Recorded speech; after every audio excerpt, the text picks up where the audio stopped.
Hello guys, അപ്പോൾ ഞങ്ങളുടെ തെന്നിലാവരം വേലയോടനുബന്ധിച്ച് ഒരു 3-4 ദിവസമായിട്ട് അമ്പലത്തിൽ പരിപാടികളും കാര്യങ്ങളൊക്കെ ഉണ്ടായിരുന്നു. അപ്പോൾ ഞങ്ങൾ ലാസ്റ്റ് ഡേ ഉള്ള പരിപാടി കാണാൻ വേണ്ടി പോയതായിരുന്നു കേട്ടോ. അപ്പോൾ റിച്ചുവിന് വിശക്കണമെന്ന് പറഞ്ഞു. അപ്പോൾ ശരി എന്നാൽ കാളം വാങ്ങിച്ചു കൊടുക്കാൻ പറഞ്ഞിട്ട് വന്നാണ്. ആളത് വാങ്ങിച്ച് കഴിച്ചപ്പോൾ അവൻ്റെ എക്സ്പ്രഷൻ കാണണം ഗൈസ്, നല്ല എരിവുണ്ടായിരുന്നു. അപ്പോൾ എന്നാൽ പിന്നെ വേണ്ടെങ്കിൽ എനിക്ക് തന്നോന്ന് പറയാം, കുഴപ്പമില്ല, നല്ല ടേസ്റ്റ് ഉണ്ട്, എരിവുണ്ടെങ്കിലും കുഴപ്പമൊന്നുമില്ല എന്ന് പറഞ്ഞിട്ട് അവ കടിച്ചമർത്തി കഴിക്കുന്ന ഒരു സീനാണ് നിങ്ങൾ കണ്ടുകൊണ്ടിരിക്കുന്നത്. അവൻ്റെ ഫേസിലെ എക്സ്പ്രഷൻ നോക്കി കഴിഞ്ഞാൽ നിങ്ങൾക്ക് മനസ്സിലാവും. പിന്നെ ഞാനും കഴിച്ചു നോക്കി, അത്യാവശ്യം നല്ല ടേസ്റ്റ് ഉണ്ടായിരുന്നു, കൊള്ളായിരുന്നു ഗൈസ്. പിന്നെ ഞാൻ എന്താ വേണ്ടത് ചോദിച്ചപ്പോൾ പാനിപ്പൂരി മതി എന്ന് പറഞ്ഞു. എനിക്കാണെങ്കിൽ ഈ പാനിപ്പൂരി തീരെ ഇഷ്ടമല്ല ഗൈസ്. എനിക്ക് കഴിക്കാൻ ഏറ്റവും ഇഷ്ടമില്ലാത്തൊരു സാധനമാണ് പാനിപ്പൂരി. കാരണം എന്താ വെച്ച് കഴിഞ്ഞാൽ അതിങ്ങനെ ഉണ്ടാക്കുന്ന വീഡിയോസൊക്കെ കുറേ കണ്ടതുകൊണ്ടാണോ എന്ന് എനിക്കറിയില്ല. എനിക്ക് ഇതിനോട് വലിയ താല്പര്യമൊന്നുമില്ല. അപ്പോൾ അവൻ അത് മതി എന്ന് പറഞ്ഞപ്പോൾ അതും കൂടെ വാങ്ങിച്ചു. എന്താണെന്നറിയില്ല ഗൈസ്, ആ കടയിലത്തെ എല്ലാ സാധനത്തിനും ഭയങ്കര എരിവായിരുന്നു, നല്ല എരിവുണ്ടായിരുന്നു. പക്ഷേ ടേസ്റ്റൊക്കെ ഉണ്ട്, കുഴപ്പമൊന്നുമില്ല.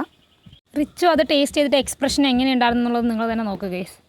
ഇവനാണെങ്കിൽ ഇങ്ങനെയുള്ള സാധനങ്ങളൊക്കെ ട്രൈ ചെയ്യാനൊക്കെ ഭയങ്കര ഇഷ്ടമാണ്. ആളത് ഒരെണ്ണടുത്ത് വായിലിട്ടപ്പോൾ തന്നെ അവൻ എന്താ പറയേണ്ടതെന്ന് അറിയില്ല. കാരണം നല്ല എരിവുണ്ട്, നല്ല രീതിക്ക് എരിവുണ്ട്. പക്ഷേ അടിപൊളിയായിട്ട് എന്നൊക്കെയാണ് ആൾ പറയുന്നത്. ഞാനും ടേസ്റ്റ് ചെയ്തു, വലിയ കുഴപ്പമൊന്നുമില്ല. പിന്നെ ഞാനങ്ങനെ പാനിപ്പൂരി ലവറൊന്നും അല്ലാത്തതുകൊണ്ട് എനിക്കങ്ങനെ പ്രത്യേകിച്ച് അതിനെക്കുറിച്ച് പറയാനൊന്നും അറിയില്ല. എനിക്കത് പൊതുവേ കഴിക്കാൻ ഇഷ്ടമല്ല. പിന്നെ അമ്പാടിക്ക് കടല മേടിക്കാമെന്ന് പറഞ്ഞിട്ട് പോയി. പുഴുങ്ങിയ കടലയിൽ കുറച്ചിങ്ങനെ മസാലയൊക്കെ ഇട്ടിട്ട് വെജിറ്റബിൾസൊക്കെ ഇട്ടിട്ടുള്ളൊരു സംഭവമാണ്. ഇത് കഴിച്ചിട്ടുള്ളവരൊന്ന് കമൻറ്റ് ചെയ്യാം. നല്ല ടേസ്റ്റാണ് കേട്ടോ. പൊതുവെ വേലപ്പറമ്പിലൊക്കെ പോയി എന്ന് വെച്ച് കഴിഞ്ഞാൽ നമ്മൾ അധികം വാങ്ങിക്കുന്ന സാധനം ഇതായിരിക്കും. ഇതാകുമ്പോൾ ഹെൽത്തിന് അങ്ങനെ വലിയ പ്രശ്നങ്ങളൊന്നും വരില്ല എന്നാണ് എൻ്റെ ഒരു ഇത്. അപ്പോൾ എന്തായാലും ഇന്നത്തെ വീഡിയോ ഇത്രയുള്ള ഗൈസ്, എല്ലാവർക്കും ഇഷ്ടപ്പെട്ടിട്ടുണ്ടെങ്കിൽ ലൈക്ക് ചെയ്യുക, ഷെയർ ചെയ്യുക, സബ്സ്ക്രൈബ് ചെയ്യുക. ബൈ.